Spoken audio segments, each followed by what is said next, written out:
Welcome. My name is Jenna, and I am the nonprofit advocate here at Donorbox. Hey, and I'm Brittan. I'm Donorbox's fundraising strategist here. Welcome, everyone. It's great to see you. So today's all about making fundraising way more interesting for your donors.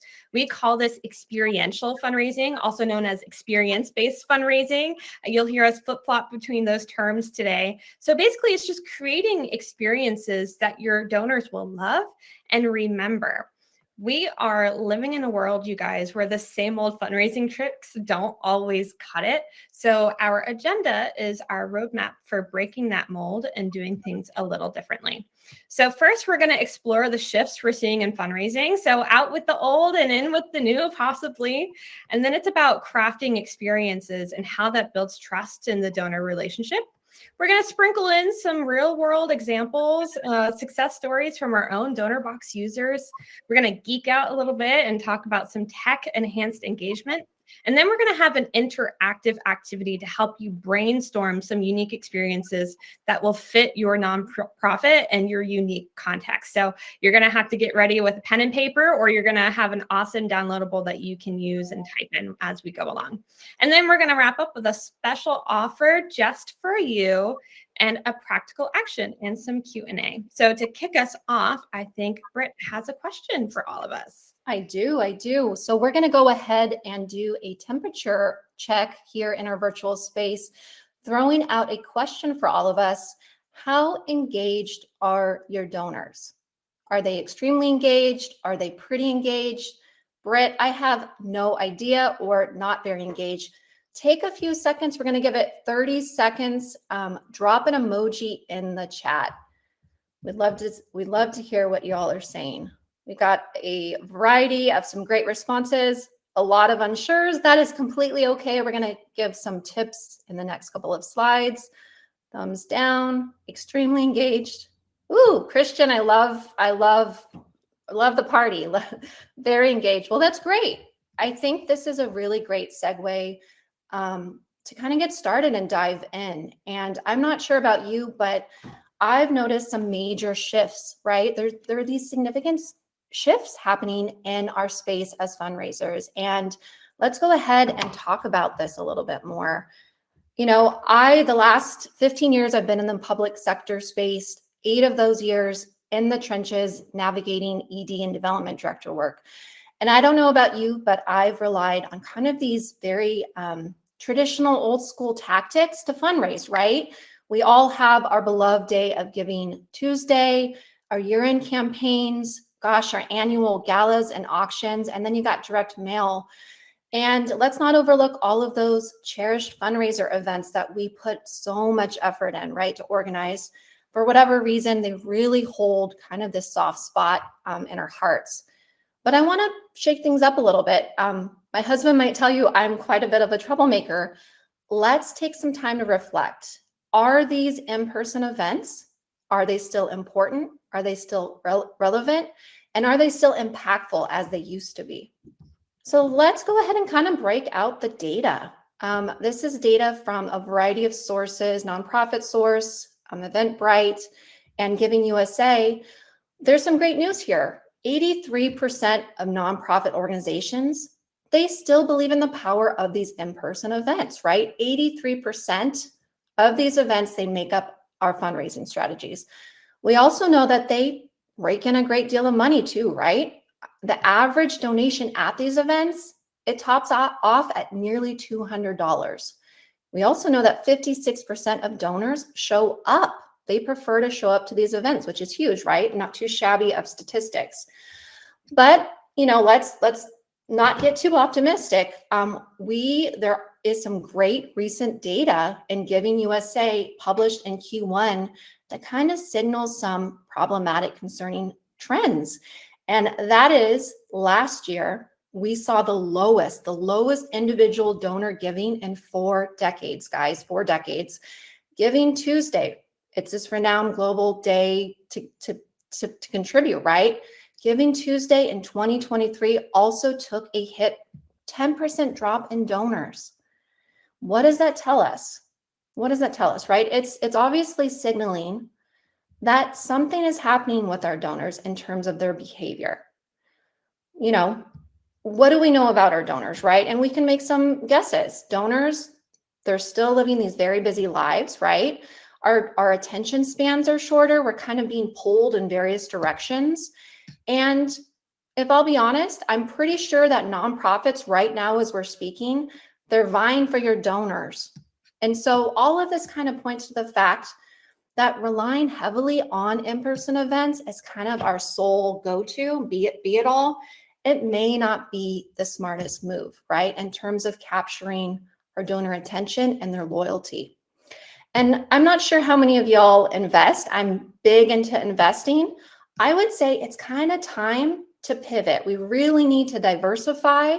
We really need to spread out our fundraising tactics and kind of explore these other ways to kind of rally our supporters. And, I think I read last week from Board Effect that we really should be allocating less than 10% of our capacity, of our resources, of our budgets to these events. And I wanted to kind of throw out some really great scenarios. I'm not sure how many of you have heard of Joan Gary. Joan Gary has a fabulous leadership lab. And in terms of kind of illustrating the shift that we're seeing, she throws out 2 scenarios of how we should be better interacting with our donors. Let me throw some of those scenarios out for you. So in scenario A, it's kind of your typical standard thing that happens, right? Your executive director, your development director may come to you and say, hey, Britt, we have this big gala and auction event. I really need you to start getting to work and filling those tables. Reach out to your professional, your personal colleagues. We need people to show up. And so scenario A, the kind of elevator pitch might go like this. Hey, Serena, hey, we have this fabulous Reunite and Rebuild Gala. We're going to have an amazing lineup of food from local restaurants, all the cocktails, all the swag. We're even going to have Joel McHale, the celebrity, come up. This is going to be an amazing night. Just rally together for a great cause. How many tickets can I reserve for you? And then there's scenario B. Hey, Serena. Hey, tonight I couldn't shake off the feeling from tonight's affordable housing panel. I can't imagine. We have families right here in Finn Hill. They're living in their cars with their little toddlers. It's been a brutal winter in Seattle. It's just gut-wrenching. I've committed to making a monthly donation of $25. I really want to help them get into emergency housing. Can you join with me? So think about it from a donor's perspective. I want to ask y'all, which scenario do you think hits home for you? Feel free to drop, is it A? Is it B? I would love to, let's see what everyone is thinking. Which scenario do you think gives a very interactive and intimate connection with your donors? Lots of B's, lots of B's. Kurt, we got an A, got to spice things up. That's great. A, B, very specific. Great. So I think taking a look at, the kind of majority of vote, it's scenario B, right? The scenario B is in the majority, which was the case with Joan Gary's example in our blog. And nothing wrong with either scenario, right? Scenario A, it's a fun getaway. I'm a parent of 2 littles. It's a great chance to get dressed up, to network, enjoy good company, and, rally back for a good cause. Some of you might throw out, there are some other non-monetary benefits, right? It can really build your nonprofit's brand. It can really kind of raise awareness about what you do. There are these kind of longer term tangible benefits that you may not reap immediately, right? But I would say from scenario B, what really kind of hits home is it's simple. It fosters this direct, this transparent, this bold ask. It creates some sort of shared unity between 2 neighbors. And how many of you caught the $25 monthly donation request? I did, right? That kind of surpasses kind of this one-time ask of $125, whereas $25 a month, that's $300, right? That's huge. It kind of carries on that momentum that we often lose from these one-time events. So if there's one takeaway here, I think it's that And no matter what donor interaction you do, whether it's scenario A or B, whether it's sending emails, meeting for coffee with our donors, whatever it may be, we need to think of our donors as our friends.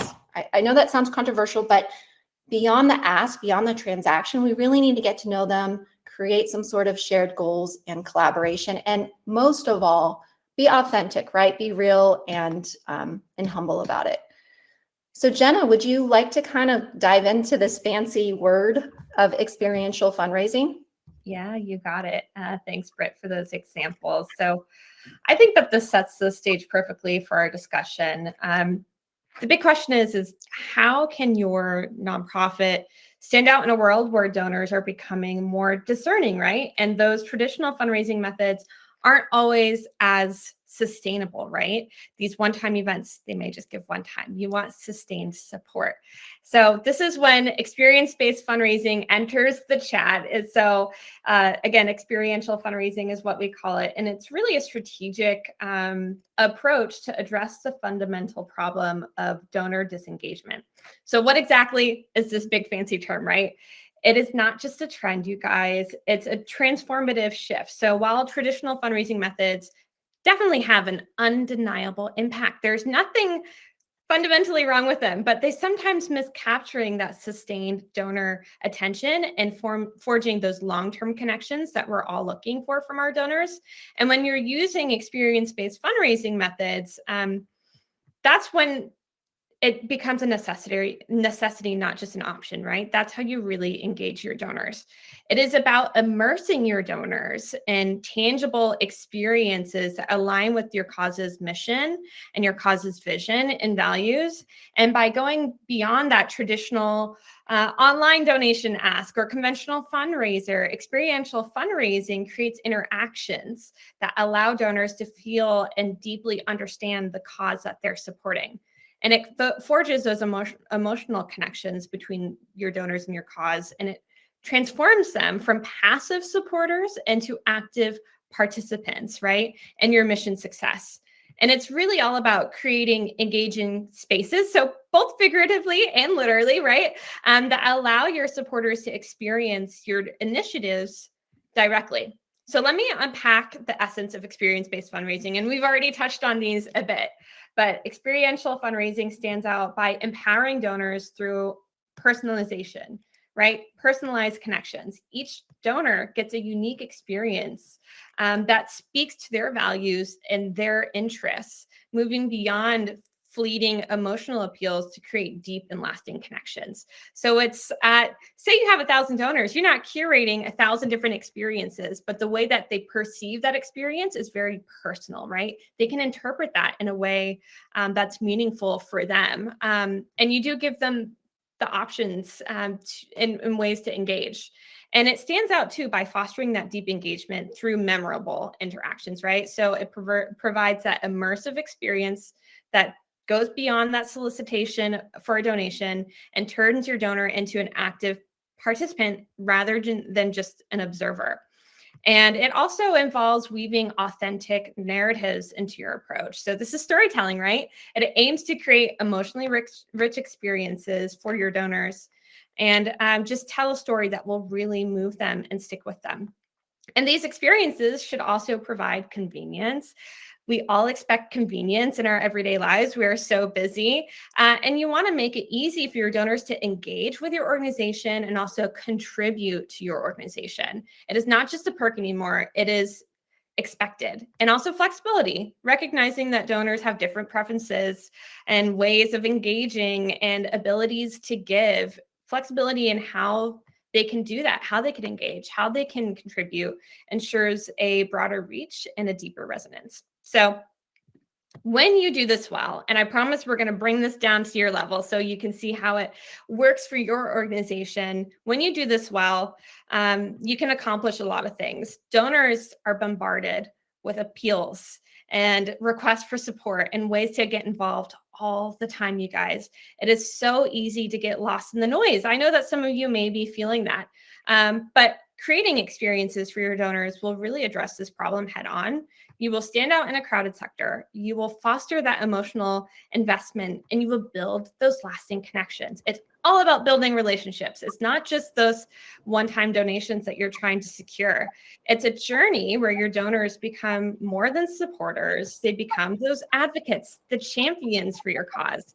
And we all know that retaining donors is significantly more cost-effective than acquiring new ones. Nonprofit Quarterly estimates it's 10 times more expensive to gain new donors. That's insane.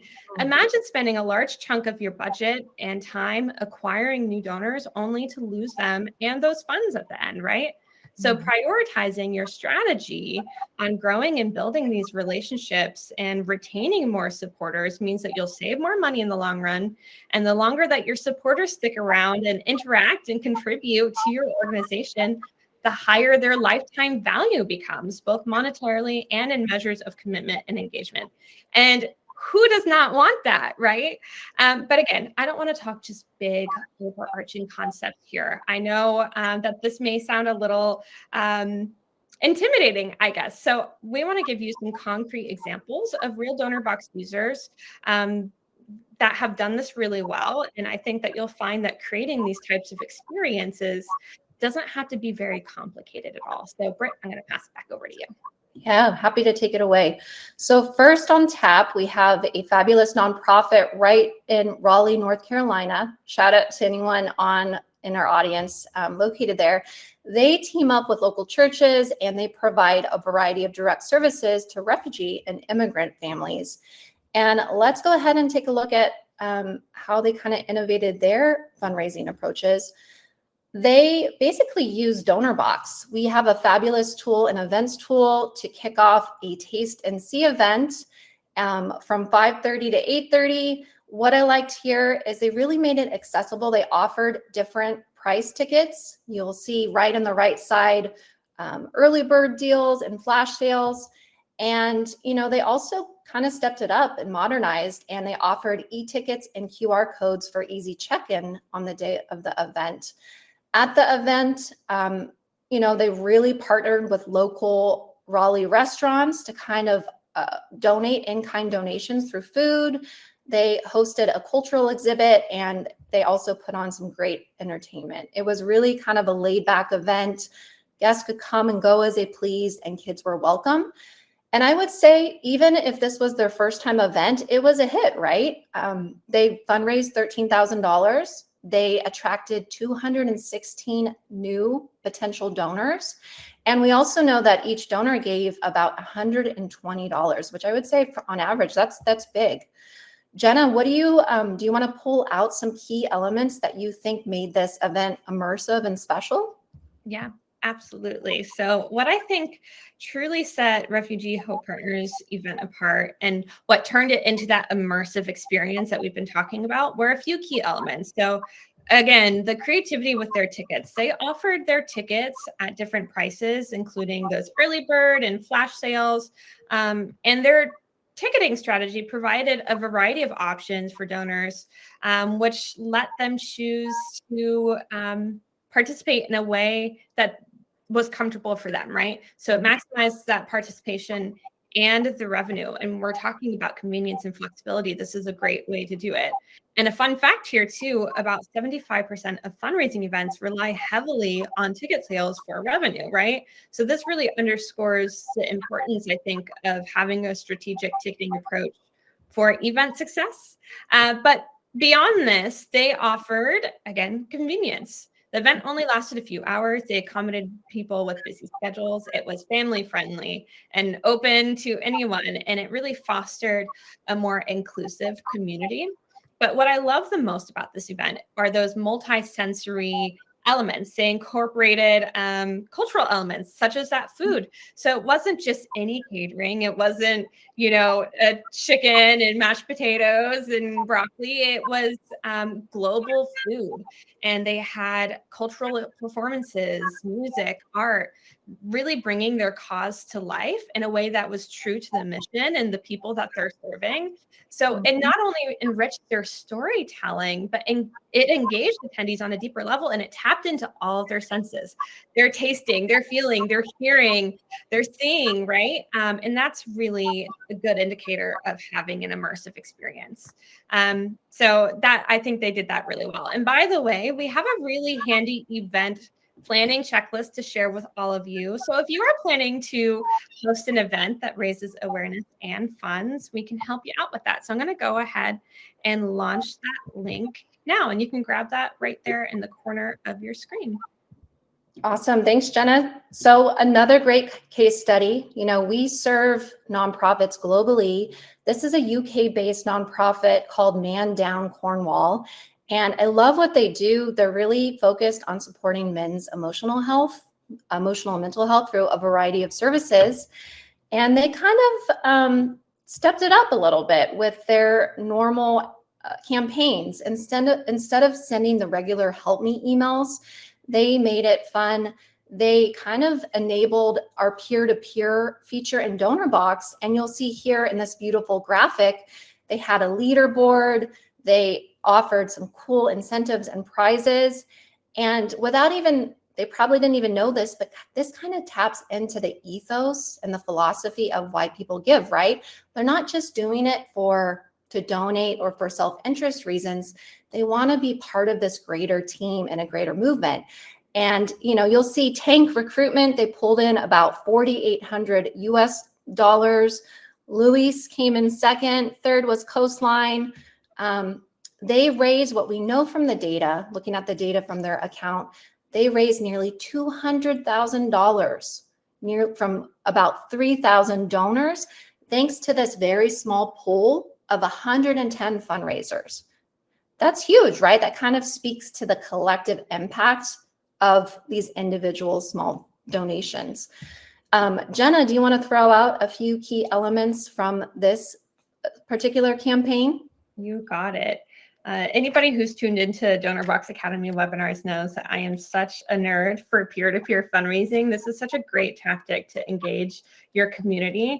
So what they did well, they really increased the motivation and engagement because they made their peer-to-peer fundraiser a competition and incorporated these collaborative elements that drew in fundraisers and donors into an active and engaging experience. I don't know about you, but I am a little bit competitive. If there is a leaderboard, I'm going to be first on it. It's just going to make it happen. And they did that really well. You can see that from their pool of fundraisers. And they also incorporated that high level of recognition. So the organization incentivized and provided those real-time updates, which really motivated their donors and their fundraisers to contribute more actively and feel like they were really a part of the event's progress. And then again, just with that peer-to-peer, they tapped into the power of the collective. Britt said that they raised $178,000 or close to $200,000 with just a pool of 110 fundraisers that turned into 3,000 donors. So that is just the testament to a fully united team and a great way to cast a wider net, right? To reach people that you may not already have access to in your immediate networks because their fundraisers were tapping into their networks, their friends, their family, their colleagues to really make it happen. By the way, if you want to learn more about peer-to-peer, we have fantastic peer-to-peer fundraising ultimate guide, and we're going to launch that now. And you can take a look at that.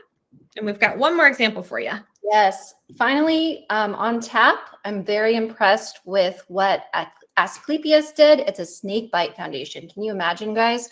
They have a global team of doctors and scientists, and their primarily focus is on treating snake bite patients, setting up clinics, and then really kind of seamlessly offering that education to literally save lives.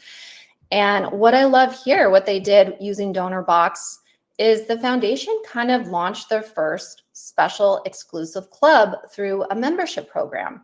You'll see on the graphic on the right side, they really kind of offered these exclusive VIP perks. And they gave it really cool names to really kind of connect with their donors on a deeper level.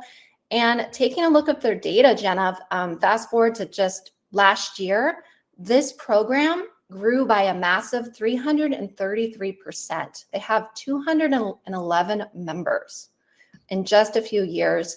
I also kind of dug deeper into their data, and we also know that 96% of their donations, these are recurring monthly donations, which kind of speaks to the success of this program, right? Jenna, do you want to kind of call out some of the key elements of this particular campaign? You bet. So I think someone in the chat noticed this. This organization offered different membership tiers with cool names and varied benefits. So they've got Forest Cobra and Green Mamba and Gavoon Viper. And it really allowed their supporters to choose a level that matched their commitment and financial capacity. So this personalized approach really likely attracted a diverse range of donors that they may not have attracted if they didn't offer these different tiered membership levels. And they provided exclusive perks such as stickers and discounts to events like the Denver Venom Conference. Who knew that was a type of conference? I'm really curious. I should look that up.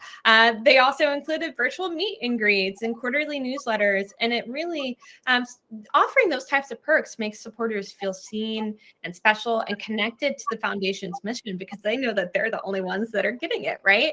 And it really just added extra value to the membership, fostering that sense of belonging. And then the decision to launch the membership program using Donorbox was strategic as well, right?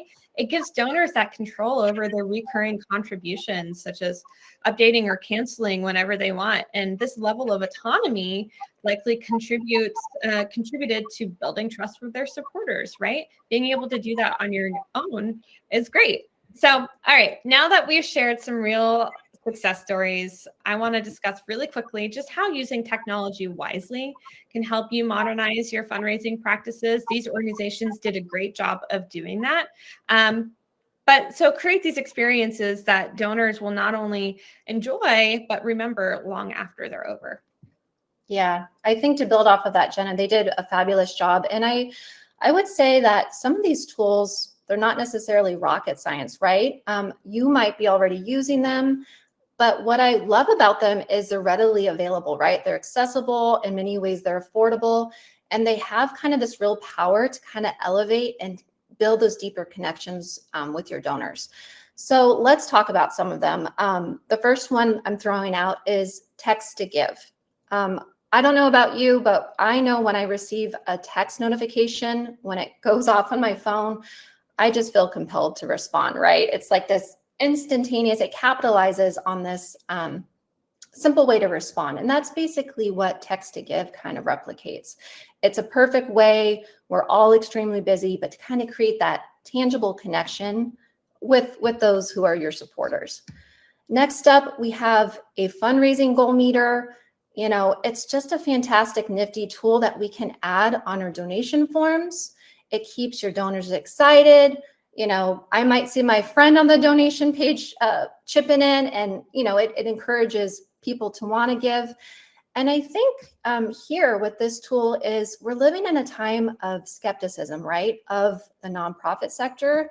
And this kind of showcases, by having that goal meter on your donation form, it showcases our commitment to transparency and accountability. And that just kind of, you know, it builds the trust with our donors. There is another great tool. I'm unsure if many of you have heard about it. It's called a donation kiosk. Donorbox, we have an amazing one called Live Kiosk.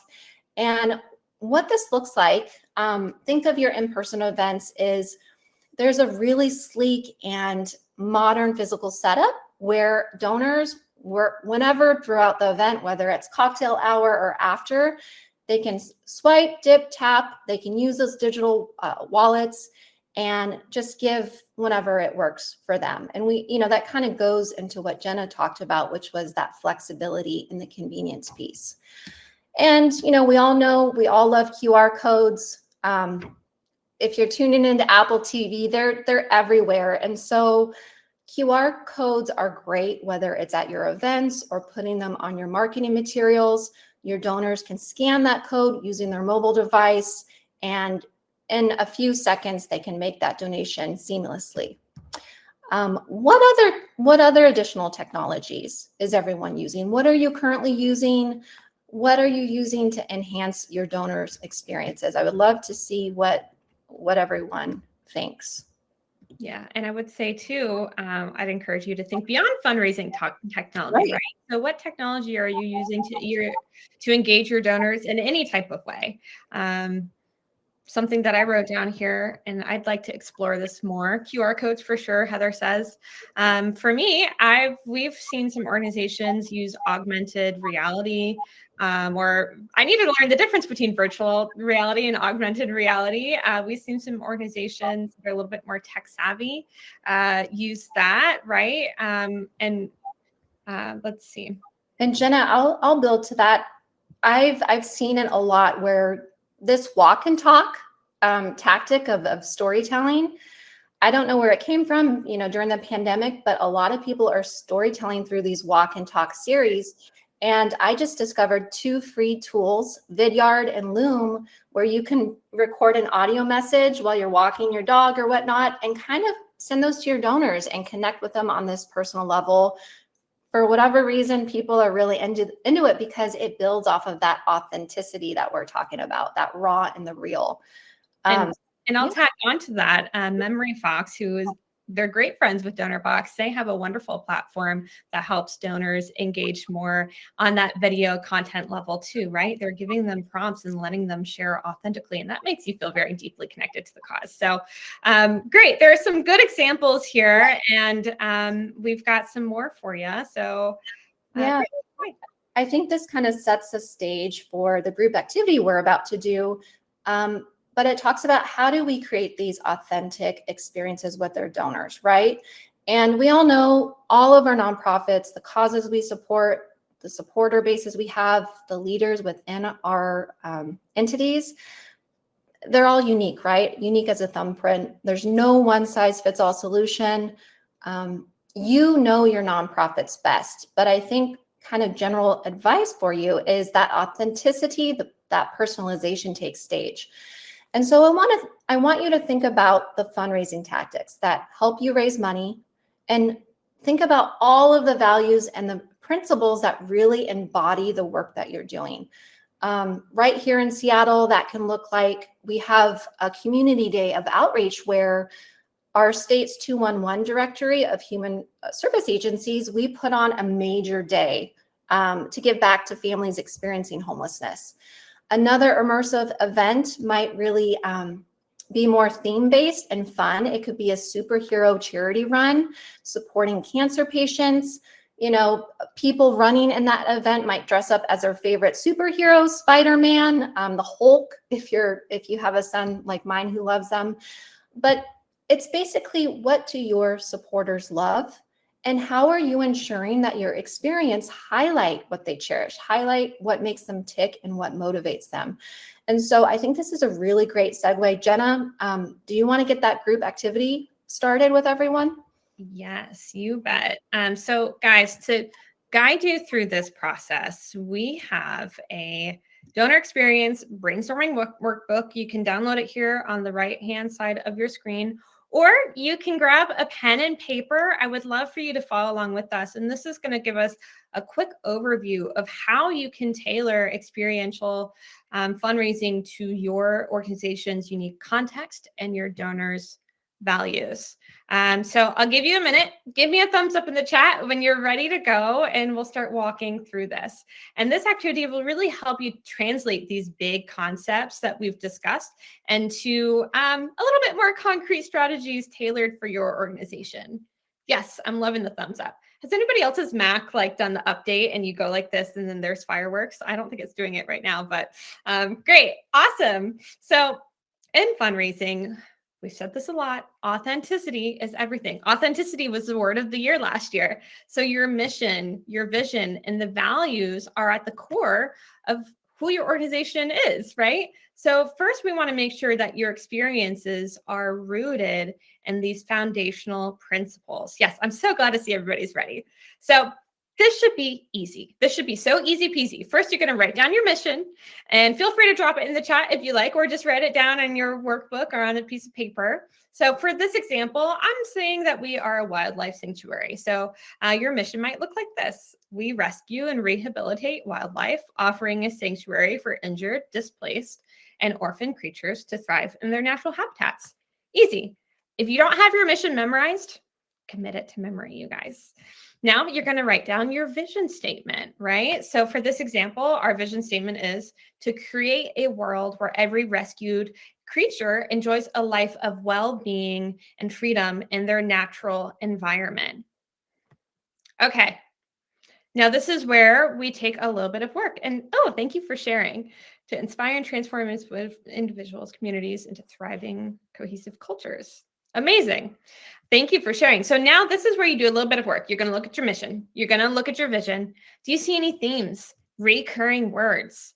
What are those principles that drive your work? Now you're going to define your core values.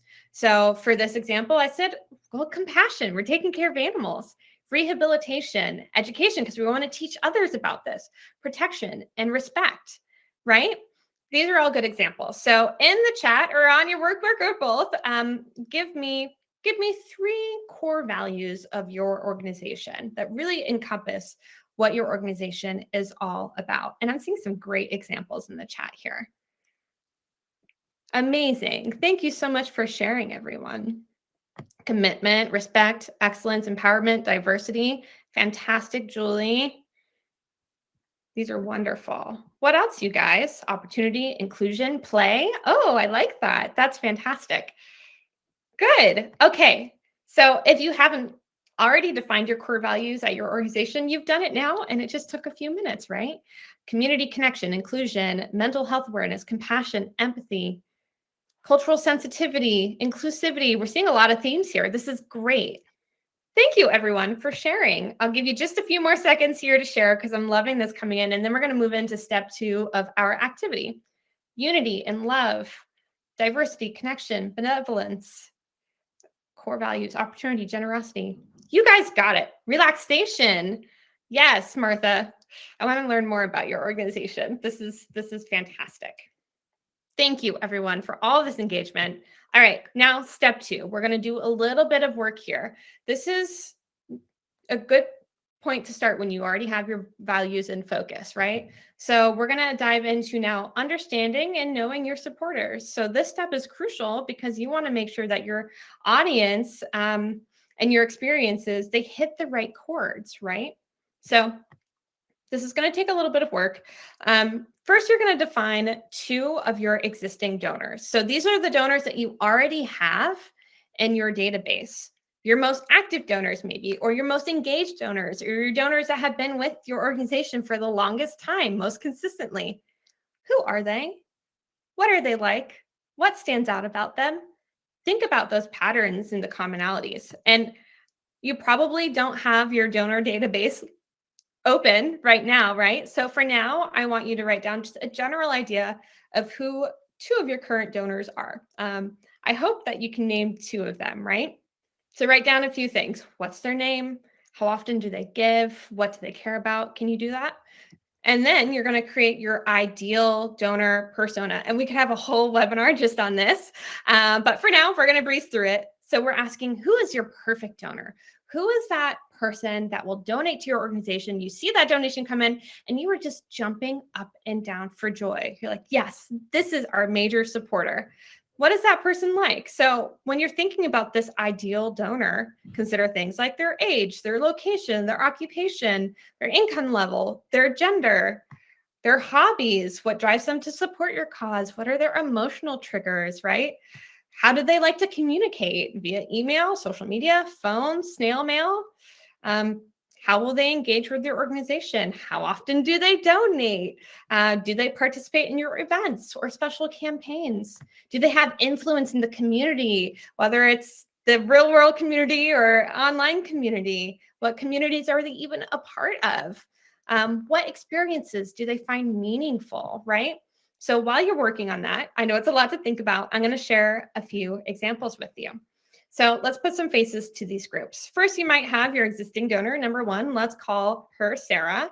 Sarah's 28 years old, actively engages in animal welfare events. Again, pretending like we're a wildlife sanctuary here. Volunteers at the sanctuary and donates $25 monthly.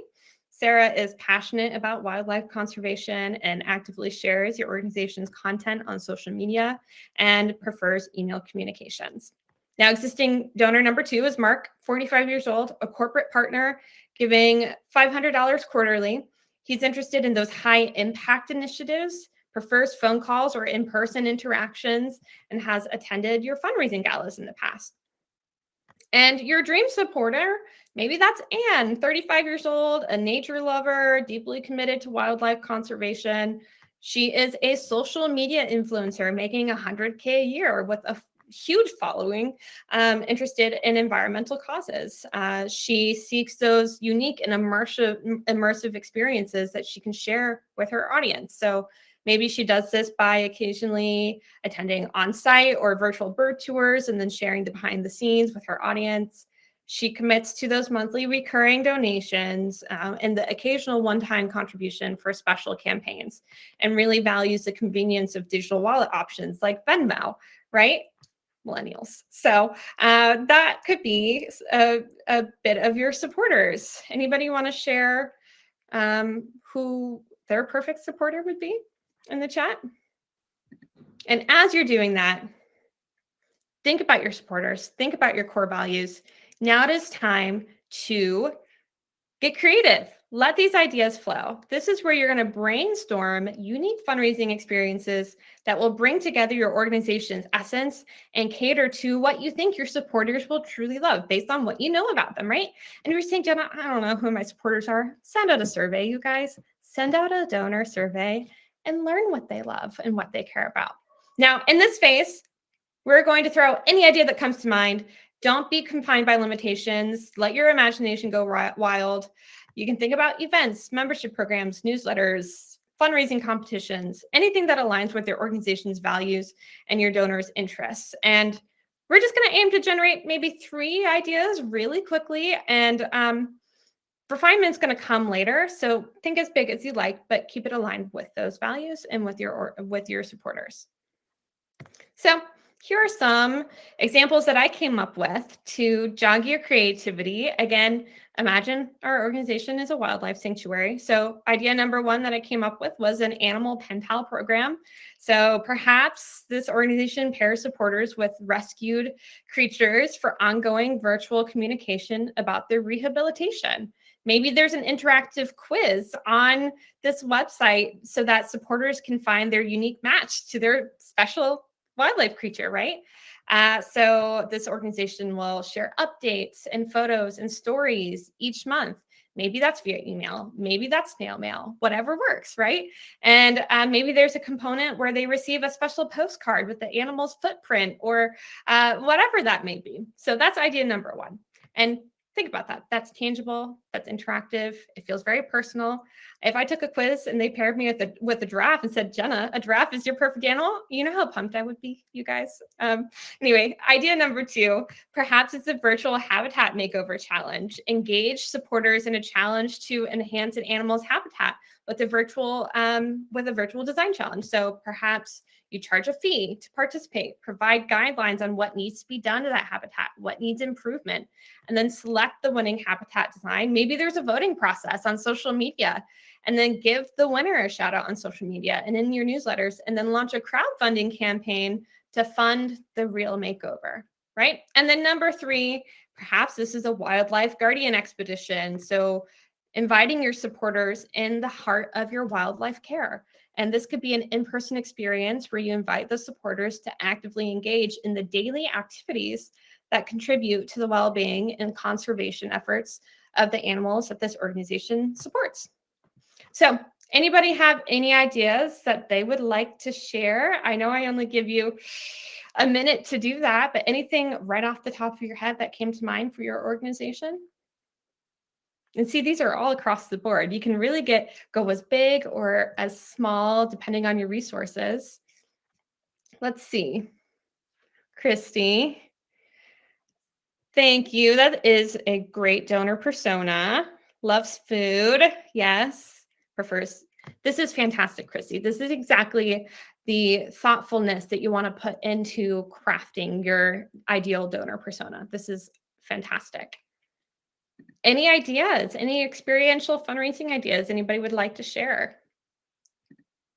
All right. As you were thinking about sharing those, this is where Your innovative ideas, this is where we're going to bring them down to earth now, right? You thought big, you thought of everything, but we want to make sure, again, that these ideas align with your organization's values, but that they're also practical and achievable with the resources that you already have at hand. So take a moment, revisit what your supporters and your organization care about, and then you're going to make sure that these ideas truly resonate with those values that reinforce that authenticity of these experiences, right? So ask yourself, can we realistically bring these ideas to life? It's all about making sure that these experiences can be executed with those resources at your disposal. And as you're going to go through your list of ideas, you're going to circle the winning idea or ideas that are practical to execute.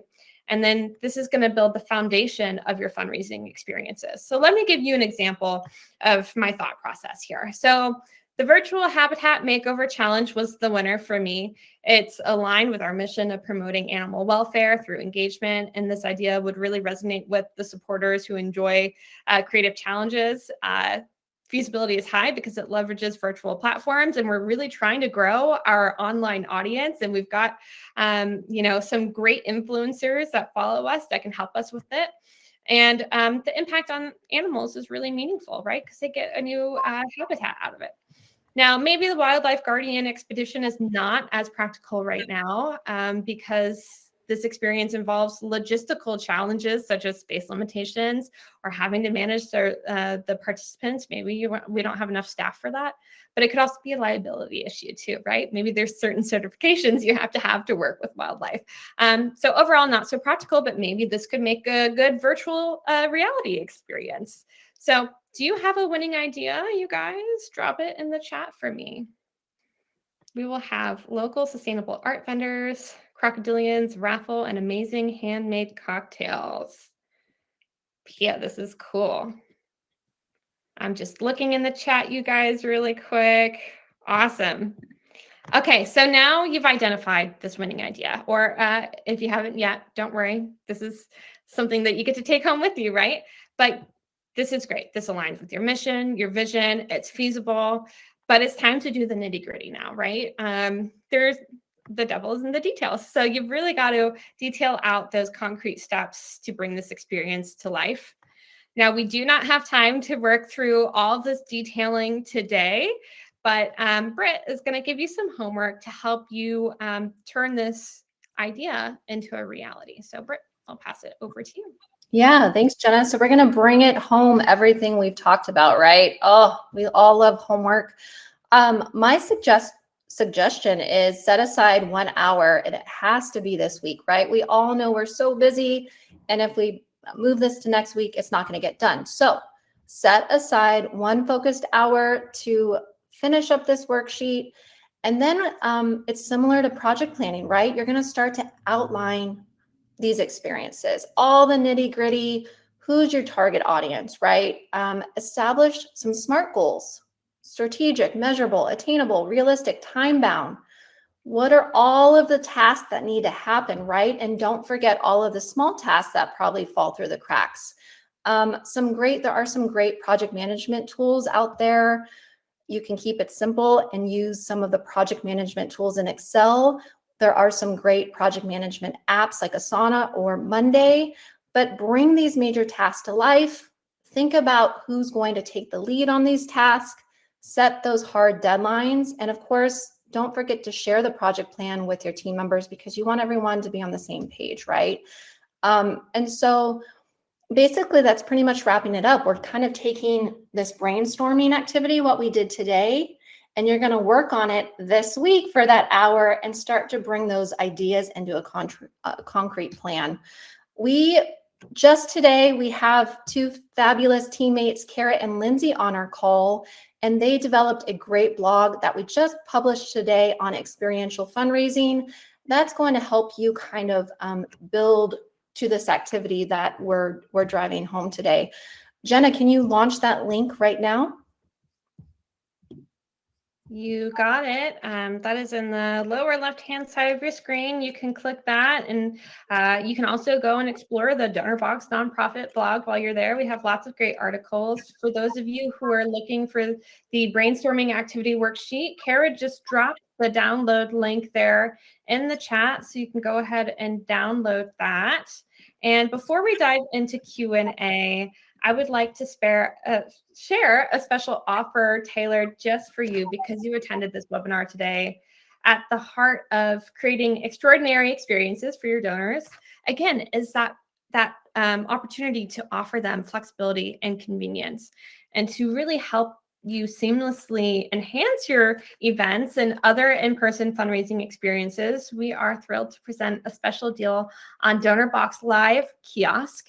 And the Donorbox Live Kiosk apps makes it easy to accept swift, cashless donations, because who carries cash anymore? Anytime and anywhere. You simply create a campaign in Donorbox, download the app onto a tablet that you already have, your preferred tablet, and pair it with a card reader to start collecting gifts via card, smartphone, smartwatch. It's really very easy. And then you can sync all of that data from Live Kiosk with your Donorbox account, including those optional donor emails, so that you can easily track those donations, keep in touch, and acknowledge their donations and convey the impact of those donations, right? Because we all know that people are not likely to give again if they don't know the impact of their gift. So Live Kiosk helps you do that. And since you attended today, we're offering $100 off for the year. All you have to do is book a meeting with one of our helpful fundraising advisors. They are fantastic. So I'm going to go ahead and launch the link for that now. Again, all you have to do is have a quick chat with one of our fundraising advisors, and you'll get $100 off for the year of Donorbox Live Kiosk. And this really is a game changer for that in-person engagement. All right. And now we are on to Q&A. If you haven't dropped any questions about experiential fundraising in the chat, now is the time to do so. Britt, I think we may have a few questions waiting. Now, this one from Kaylani, I'm not sure if this one was already answered or not. I recall this popping up when we were talking about tech-enhanced engagement. Are these only available to registered charities? No, you can sign up for Donorbox. We serve all sorts of causes across all different types of segments. So yes, it can be those 501c3 designations, schools, churches, personal projects, political campaigns. You can use Donorbox, and those tech enhancements such as text to give, live kiosk, those are add-ons, but the goal meter and the QR codes come with any campaign, and you can have unlimited campaigns. Right. And there are so many great nonprofits that don't yet have that 501c3 status, right? And so they're operating under fiscal sponsorship arrangements. So yes, your work is critical. You're doing the same type of work, and Donorbox or other similar tools are available for you. Jenna, I saw another great question by Vanessa. Sure. So she said, how do you find donors outside of your immediate circles? You know, the majority of my donors are family and friends. And Vanessa, I'm not sure what the focus of your work is, but I can kind of relate it to here in Seattle. I was overseeing a volunteer-run mutual aid group, and we were serving families experiencing homelessness. And what I did right within my immediate community is I really got to know all of the city council members, all of the local businesses, the influencers, nonprofits. There were other diaper banks. There were other competing nonprofits doing the same type of work. So I would encourage you to think about the businesses, your legislators at a very hyper local. Think about influencers on social media that already kind of know you already have their buy-in, right? They kind of value the work that you're doing, and explore partnerships with them. A couple of great other avenues might be faith-based institutions. Every month, they usually spotlight a nonprofit in the community, and that's a great word or a great way to raise awareness and really build those relationships.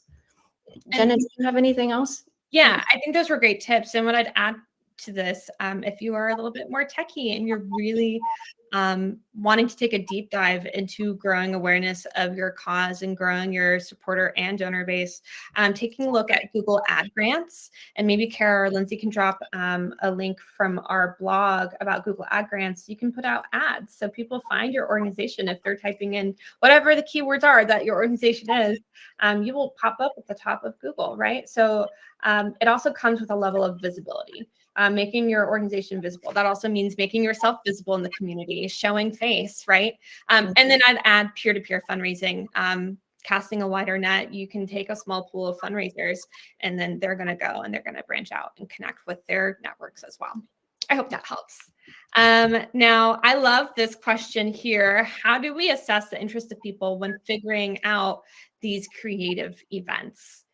Survey. Call, talk to your supporters, have roundtables. It's all about open communication, right? And if you're using your donor database the way you should, or spreadsheets, whatever you're in, you don't need to use spreadsheets. You can use Donorbox. You can make notes on your donors and really note the special things that they are interested in. So if you have a specific event in mind, create a survey around that. What would you like? This or that? Do it on social media.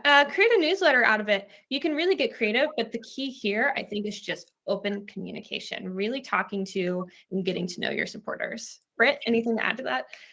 Yeah, I think just expanding, just doing that segmentation work, that hard work, whether it's looking at an Excel spreadsheet or within your online fundraising tool, and grouping your donors by certain themes, right? You might find out, hey, our organization, we have a lot of monthly donors. And so reaching out to them, whether monthly donors, they might like to see a monthly virtual event where you can kind of show the impact of where their dollars are going. So doing that kind of hard legwork that needs to happen before, and analyzing the data, I would say. Perfect. Now we've got one more, which is perfect timing. So we're wrapping up just on time. This one from Christy said, can you describe the difference between the live kiosk and the touchless pay thing that we use for purchases? Yes. I love touchless pay thing. That is fantastic. Anything tech is a Jena thing. That's yeah. I'm such a nerd, you guys. So with Donorbox Live Kiosk, that communicates with your donor database in Donorbox, right? So many people ask, like, why can't we just use Square to, tap and collect donations? Sure, you can do that. But when your donors give through Donorbox Live Kiosk, you're capturing their information, you're capturing their email, you're capturing that gift. They are getting an automatic thank you that you've customized right after they give that donation. So that is something that they get right away. That is an instant acknowledgement. You cannot beat that. And then you've got them automatically in your donor database so that you can continue to nurture that relationship. So that missing piece there from just the regular point of sale pay things is that it doesn't have that relationship building and nurturing component. So Live Kiosk really takes care of that.